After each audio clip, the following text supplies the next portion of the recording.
Eh bien bonjour à tous et bienvenue dans cette nouvelle vidéo review. Et aujourd'hui je vous retrouve pour la review de la réplique de chez Zion Arms que j'ai reçue dernièrement dans l'unboxing de juin. C'est la première fois que je teste une réplique de cette marque, on va voir ce que ça donne, donc j'ai déjà pu tester en test de tir, c'est pas trop mal honnêtement. Pour la boîte on a quelque chose de tout à fait simple, le logo au centre, Zion Arms, sur un fond noir, et la boîte se comporte d'une petite poignée de transport. À l'intérieur, comment ça se comporte? La réplique nous vient dans une mousse thermoformée, voilà, et voici l'intérieur de la boîte. Alors on a ici quelques petites choses, comme par exemple une petite carte avec un QR code pour vous envoyer sur le site et enregistrer votre réplique pour la garantie. Ici, une autre petite carte pour nous indiquer le manuel de la réplique et au dos, les instructions pour le MOSFET programmable. Oui, cette réplique a un MOSFET programmable, on le verra juste après. Un petit patch Zion Arms. Plutôt sympa, voilà. Un speed loader, mais c'est pas un speed loader de 90 coups, c'est un speed loader de 155 billes. Donc voilà, c'est entre guillemets la version moyenne. Ici, on va avoir un chargeur droit en polymère de 120 coups, un petit peu comme sur l'RP9. Dans le fond de la boîte, on la sent, mais je vais pas vous la montrer. Il y a une tige de nettoyage des bourrages, hein, vous savez ce que c'est. Et bien sûr, on a la réplique du PW9 mode 1. Et voici donc la réplique du jour, le R&D Précision PW9 mode 1. Petit AR-15 au format calibre 9 mm. Bon alors comme c'est de base un AR-15, je vais vous parler quand même de l'historique de l'AR-15 avant de commencer la review. L'AR-15 est le fusil semi-automatique ayant donné naissance au fusil carabine militaire M16 et son dérivé allégé le M4. L'AR-15 originel automatique est différent de la version civile, le CAR-15 fabriqué par Colt sous licence et uniquement en semi-automatique. La société Armalite a développé la première version du fusil qu'elle a ensuite vendue à la société Colt. À partir de 1963, le nom AR-15 définit les fusils semi-automatiques et fusils automatiques dérivés du fusil d'assaut vendu par Colt. À partir des années 1980, son fabricant la décline en AR-15 Carbine puis Colt Sporter Lightweight issu des carabines militaires Colt Commando et M4. Les lettres AR ne font pas référence à Assault Rifle, mais aux deux premières lettres d'Armalite. La plateforme AR-15 est l'une des plus utilisées au monde. De nombreuses armées sont formées dessus, y compris en France avec le HK416. Cependant, la munition 5,56 par 45, bien que très performante, coûte relativement cher comparée à d'autres munitions. C'est pourquoi des kits de conversion existent de manière à passer un AR-15 classique en calibre 9 mm par 19. Cette dernière est une munition pour armes de poing et pistolet mitrailleur, avec une portée et perforation moindre, mais plus répandue, moins chère et avec moins de recul.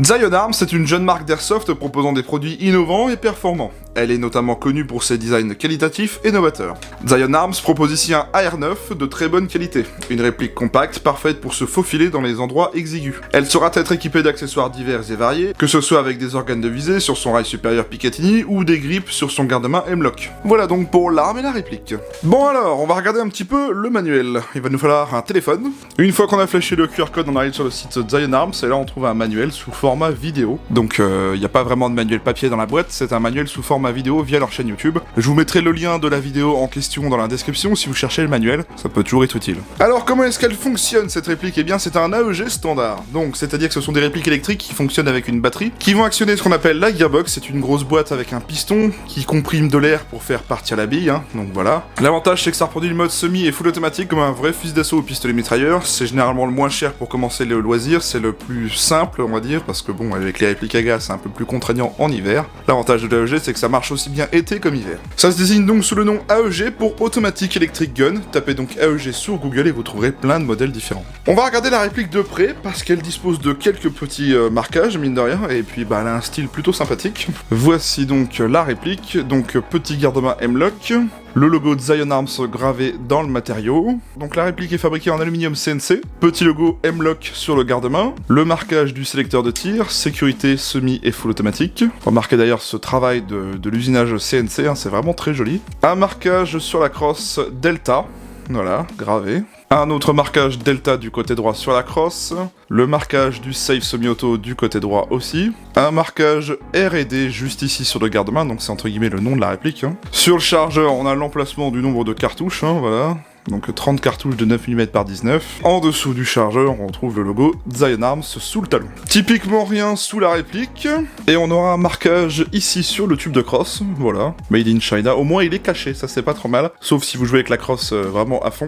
Et au moins c'est un peu caché. Et puis ça sera tout pour les marquages de cette réplique. C'est vraiment du marquage airsoftien, mais au moins ça rend la réplique très jolie, sachant que les marquages sont gravés et non pas peints. Sauf pour le logo M-Lock et le logo R&D. Au niveau des contrôles de cette réplique, eh bien écoutez, comme je vous l'ai expliqué, c'est dérivé d'un AR-15, donc ça va se ressembler à peu de choses près. On va regarder la sécurité de cette réplique. La sécurité sur ces répliques se manipule avec le sélecteur de tir juste ici. Donc ce sélecteur de tir, notez que il n'est pas ambidextre, il est uniquement accessible du côté gauche. Sur cette position, on bloque la queue détente. Ici, on passe en semi. on a le tir, et tout à droite, le full automatique, le tir en rafale ou en continu si vous préférez. On a une crosse type M4 qu'on pourra régler sur plusieurs positions, 6 en l'occurrence. Position minimale ici, on appuie sur ce loquet ici, et on tire à la position maximale juste ici. Voilà, donc on a des crans intermédiaires entre chaque, hein. Voilà. Sur cette crosse, notez qu'on a des attaches-angles en forme de QD ici, sur la crosse. Un attache-angle QD à gauche sur le garde-main, et bien sûr aussi à droite, de l'autre côté. Et chose vraiment bien, un attache-angle en un point à l'arrière de la réplique au niveau du tube de crosse. Et qui est également ambidextre aussi, ça c'est une bonne chose. Pour éjecter le chargeur, ça va se faire du côté droit uniquement, donc comme sur un M4 classique avec ce Mag Catch juste ici. Voilà. Aucune difficulté à l'insérer ni à l'extraire, le chargeur tombe tout seul. Notez qu'on n'a pas d'organe de visée sur cette réplique. Et oui, il n'y a pas d'organe de visée, donc bon, peut-être par souci d'économie, ou de toute façon, plein de gens vont mettre forcément un optique sur cette réplique. Pour accessoiriser la réplique, vous avez d'ailleurs un grand rail Picatinny sur le dessus, un garde-main M-Lock avec 3 emplacements latéraux, pareil du côté gauche. En dessous, vous remarquerez qu'on a une espèce de poignée incluse dans le garde-main, ce qui fait que quand on la prend à pleine main, c'est vraiment pas mal, hein, vous voyez, on a même un stop. C'est plutôt sympa à prendre en main, honnêtement. Le levier d'armement est fonctionnel, on va le tirer comme ceci. Et ça permettra de bloquer la trappe du réglage du hop-up juste ici. On va voir ça après. D'ailleurs, le ball catch est fonctionnel, ici. Si j'appuie dessus, ça refermera la trappe. Voilà. Notez qu'on a une queue de détente droite, de base, sur la réplique. Voilà. À l'avant, on a un cache-flamme dévissable avec un 14 mm CCW classique. Et voilà, on voit le pas de vis juste ici à l'embouchure du canon. D'ailleurs, notez que le canon interne vient à l'embouchure du canon externe. Et sinon, voilà, on a fait le tour pour les contrôles standards de la réplique. Vous voyez que ça reste plus ou moins un R15, mais vraiment changé pour du 9 mm par 19. Pour le réglage hop-up sur cette réplique, comme je l'ai expliqué, on va tirer le levier d'armement à fond.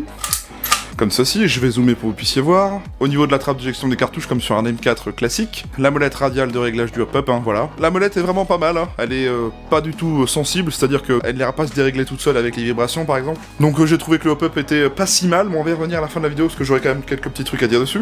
L'emplacement de batterie, ça va se faire dans la crosse. C'est plutôt accessible, vous allez voir, c'est pas bien compliqué. Au-dessus de la crosse, à ce niveau-là, au niveau de mon index, vous avez un petit bouton. Donc on va appuyer dessus, et ça va nous permettre de libérer la plaque de couche. Et ici on trouvera une connectique Tedin d'origine, ça c'est vraiment pas mal. Pour l'emplacement de batterie, c'est pas spécialement grand, mais j'ai réussi à y loger une 11.1 en 2 éléments comme celle-ci, dans le tube de crosse. Je vous cache pas, j'ai réussi à la mettre, c'est pas le problème. Mais vous voyez qu'avec les câbles c'est un peu chiant, donc vous branchez la réplique, ensuite vous tirez la crosse à fond. Là vous pourrez remettre la plaque de couche, mais vous ne pourrez pas rabattre complètement la crosse à fond à cause de ma batterie. Mais bon, c'est peut-être parce que j'ai mis une batterie un peu grosse, mais sachez que même une batterie comme ça rentre dedans. Bon, pour le coup, c'est ce qu'on va faire, parce qu'on va faire le petit test de tir à vide et voir ce que ça vaut. Et oui, vous aurez entendu, on a un petit MOSFET dans cette réplique. On va y venir juste après parce que je me suis rendu compte de quelque chose en faisant la vidéo. Je mets pas de chargeur dans la réplique, il n'y a pas de bille d'engagé bien sûr. On passe en semi et on va regarder la queue de détente, voir comment c'est réactif d'origine.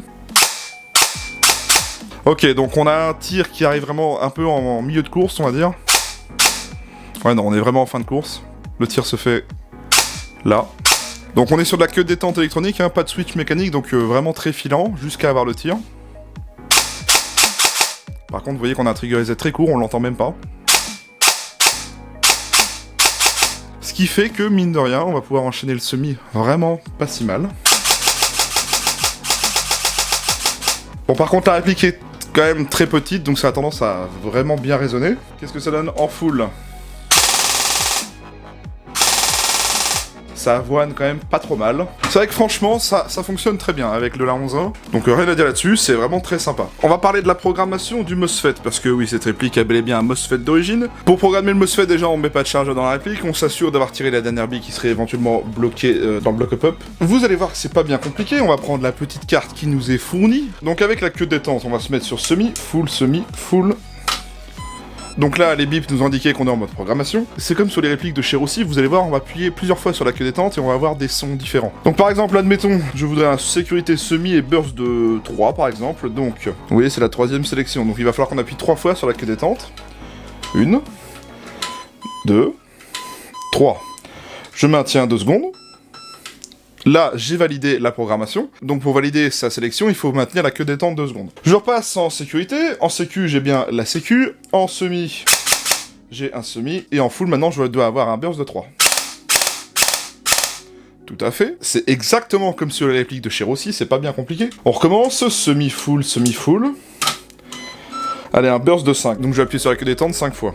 1, 2, 3, 4, 5. Je maintiens 2 secondes. Voilà, je repasse en sécurité, donc sécurité, semi, burst de 5.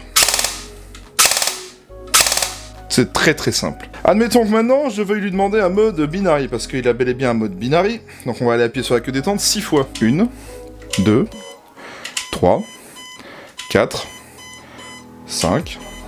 Et pour le mode binary, on va avoir un son différent. Voilà, et là je maintiens 2 secondes. Donc là j'ai un mode binary d'activer, donc mode semi, enfin mode sécurité, semi, et binary. Voilà, tout simplement. Allez, pour finir, on va la remettre en mode full auto. Donc on va appuyer sur la queue détente 7 fois. Semi et full. Tout simplement. Donc vous voyez, la programmation est vraiment toute simple. Suivez juste la petite carte. En plus, elle est en français, donc c'est vraiment pas compliqué. C'est à croire que les répliques de chez Rossi ont le même MOSFET, visiblement. Peut-être qu'ils l'appellent différemment, mais c'est le même en tout cas. Donc voilà pour la programmation de la réplique. Alors, autre point, est-ce que cette réplique dispose d'un système de changement de ressort rapide? Eh bien, je vais vous dire oui. Il y a bel et bien un système de changement de ressort rapide. Il suffit de retirer carrément le tube de crosse et d'accéder directement à l'arrière du guide ressort, ici à l'arrière de la réplique. Je vous ferai une photo pour vous montrer, mais en fait, vous avez juste dans le tube de crosse une vis cruciforme à accéder au fond, donc il va falloir un grand tournevis pour aller la choper. Mais en soi, voilà, on n'a pas de démontage de réplique à faire, on n'a pas à ouvrir la gearbox en deux pour changer le ressort. Voilà, en soi, vous avez quand même un système de changement de ressort rapide. Donc oui, changement de ressort rapide sur ces répliques, et ça, c'est vraiment très bien parce que vous pouvez changer aisément une puissance par rapport à un terrain ou un autre. Autre petit point important, cette réplique se décline en plusieurs versions. En ce qui concerne le PW9, la version courte comme celle-ci et la version longue, et bien sûr, ces deux versions ont 3 déclinaisons de coloris. Vous avez soit la version bronze, soit la version noire, ou la version comme celle-ci, chromée. Sur Airsoft Entrepôt, vous ne trouverez que la version courte avec les 3 différents coloris que je viens de vous citer pour l'instant. Peut-être que plus tard, ils rentreront les versions longues. Au moment où je fais la vidéo, en tout cas, ça n'est pas sur le site. En ce qui concerne les finitions et matériaux. Alors, cette réplique, elle est plutôt bien construite parce que on a quand même pas mal de métal sur cette réplique, ça fait pas jouer du tout. Ça a beau être très petit, très compact, on se dit ça va être très léger, pas forcément parce que ça fait presque 2 kg, on est sur 1800 et quelques grammes, je crois.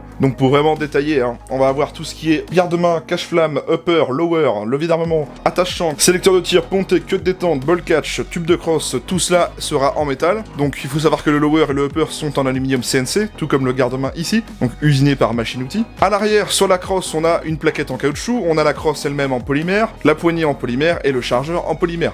Alors je vous rassure, c'est pas un plastique hyper cheap, hein, c'est un plastique vraiment de bonne qualité. Là-dessus, j'ai rien à dire, c'est un très bon plastique, vraiment bien. En ce qui concerne les finitions, j'ai pas remarqué de bavure. L'aluminium CNC, c'est quand même bien fini. Même au niveau des plastiques, hein, j'ai pas remarqué de choses vraiment dégradantes, au contraire. Il y a un tout petit peu de jeu dans le chargeur, mais bon, c'est pas extrêmement grave. Un peu de jeu dans la crosse aussi. Après, la crosse et le chargeur, ce sont deux éléments qu'on manipule, donc c'est pas spécialement gênant. Je trouve qu'en termes de finition, c'est vraiment pas mal du tout. Je ne connaissais pas Zion Arms jusqu'à maintenant, mais c'est vrai que ça ne m'a pas déçu. Donc en termes de matériaux et finition, bon point pour Zion Arms. Bon, je vais maintenant vous parler des specs techniques de la réplique. Alors c'est une réplique de calibre 6 mm à propulsion AEG, disposant des modes de tir sécurité semi, full automatique ou alors burst et binary programmable, annoncée par le fabricant à 0,9 joules, soit 310 fps à la 0,20, on verra ça juste après. Elle fait une longueur minimale de 565 mm contre 645 mm cross déployée. Elle pèse 1895 grammes. La longueur de son canon interne est de 155 mm et c'est un 6.03 d'origine. Elle dispose bien la patte vis 14 mm CCW. Elle dispose bien de rail tactique Picatinny et M-Lock d'origine. Son chargeur est en polymère et c'est un mid-cap de 120 billes. Elle dispose bien du hop-up réglable. Elle ne dispose pas du blowback. Elle a bel et bien un système de changement de ressort rapide. C'est une gearbox version 2. Elle dispose d'un MOSFET intégré Nebula ETU Gen 3. Elle est fabriquée en aluminium, métal et polymère. Elle est de couleur chrome et c'est fabriqué par Zion Arms. Bien, et bah écoutez, on a fait le tour de la réplique. On va aller au test chronie et au test de tir et je vous retrouve juste après.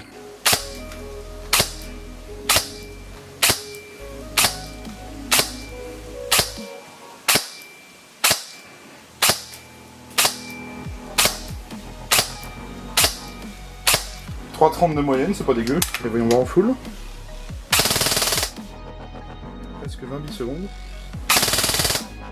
Ok, bon, presque 20 millisecondes et 3,30 de moyenne. Alors bonjour à tous, aujourd'hui on se retrouve au test de tir de la Zion Arms PW9. Et je suis accompagné de mon stagiaire qui est derrière. Bonjour stagiaire. Bonjour maître. Maître Yoda. Maître Yoda. Allons-y. Putain, je vois même pas où je tire.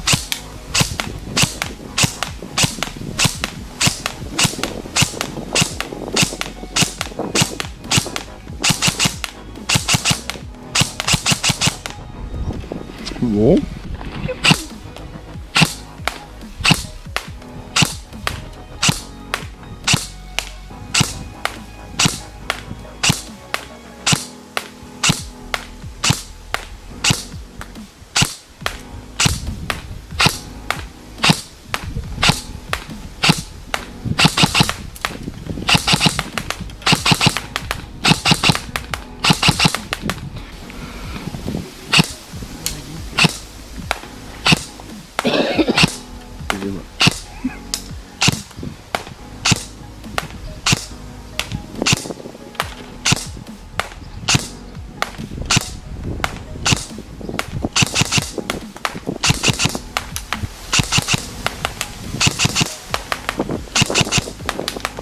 fait quoi. Oula.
Déjà j'ai que 5 de moyenne.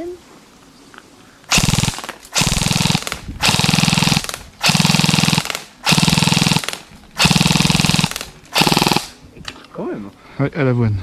Bon alors stagiaire, qu'est-ce que vous pensez de cette petite... Ouais, ça a l'air d'envoyer du pâté quand même. En tout cas, ça fait bien zion quoi. Zion.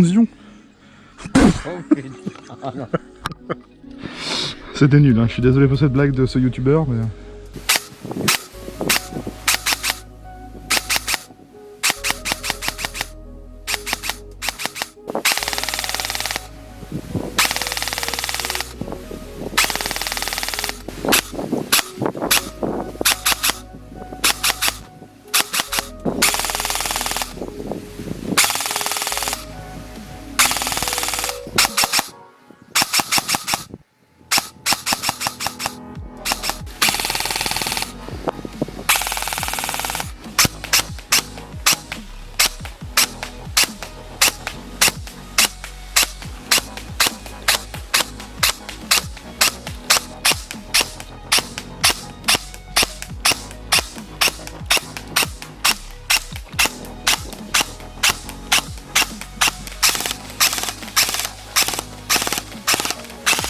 Je ressors donc du test de tir, alors qu'est-ce que je peux vous dire sur cette petite réplique? Eh bien écoutez, c'est vraiment pas déconnant, cette réplique est vraiment très bien en sortie de boîte, j'ai rien remarqué de particulier. Donc déjà, ce qui est intéressant, c'est qu'elle tape pas spécialement fort en sortie de boîte, donc on pourra jouer à peu près partout avec cette réplique. Vous avez un système de changement de ressort rapide pour pouvoir augmenter la puissance si vous voulez. Jusqu'à 30-35 mètres, on peut facilement toucher sa cible sans problème, hein. J'ai fait le test à la 0,25 ce jour-là et c'était pas un problème. Arrivé à 40 mètres, bon, ça va devenir un peu plus compliqué, on va avoir la bille qui va partir un peu en haut ou un peu en bas. On pourra peut-être améliorer ce problème si on change par exemple, je sais pas, le bloc et le joint pop. En soi, d'origine, il fonctionne très bien, c'est juste que bah arrivé à 40 mètres, oui, on sent que bon, on arrive quand même en fin de course en tir tendu quoi. Sinon, ça reste quand même très jouable en sortie de boîte, ça c'est sûr et certain. On a une petite réactivité qui est quand même vraiment pas négligeable. On a un MOSFET programmable qui nous permet de changer des petits modes et même d'avoir un petit mode binary d'origine. Ça, c'est vraiment un bon point en termes de perf. Moi, je n'ai pas été spécialement déçu, au contraire, ça m'a même plutôt bien plu, surtout pour le prix de la réplique. En termes de finition matériaux, comme je vous l'ai dit, bon, avec l'aluminium CNC et le polymère, moi je trouve que c'est quand même loin d'être dégueulasse, ça fait quand même bien fini. En tout cas, c'est la première fois que je testais du Zion Arms et pour l'instant, je suis plutôt bien convaincu. Donc pour conclure ce petit test, j'ai trouvé que la réplique était très convaincante. Parlons maintenant du prix. Ça, c'est un bon point pour Zion Arms parce que c'est pas une réplique excessivement chère. Sur le site de Airsoft Entrepôt, que ça soit pour les 3 coloris disponibles, donc le bronze, le chrome ou le full noir, cette réplique est à vendre à 259,90€. Pour une réplique full metal bien finie avec un petit MOSFET d'origine et jouable à la 11.1 et même programmable avec un MOSFET, c'est vraiment pas déconnant en termes de prix, hein, c'est sûr. J'ai vu bien pire. Donc ça fait une réplique vraiment pas chère pour les débutants ou pour celui qui veut s'acheter un petit AEG compact pour aller faire du CQB par exemple. 259,90€, c'est dispo chez Airsoft Entrepôt et je vous mets le lien en description. Je remercie beaucoup Airsoft Entrepôt qui m'a prêté cette réplique pour vous en faire la vidéo. Je vous mets le lien du site de tous les réseaux sociaux en description. Moi, je vous invite à venir vous abonner à ma chaîne YouTube. Pensez bien à activer la cloche et les notifications. C'est le meilleur moyen de ne pas louper les futures vidéos qui sortent et celles qui sont déjà sorties. Ça vous envoie une notif quand je sors une vidéo par exemple. J'ai également Facebook et Instagram. Ce sont mes réseaux sociaux. Je vous les mets en description description si ça vous intéresse, hein, c'est des posts communautaires, des stories, du contenu exclu par exemple, hein, si vous avez envie de voir autre chose que ce que je propose sur YouTube, donc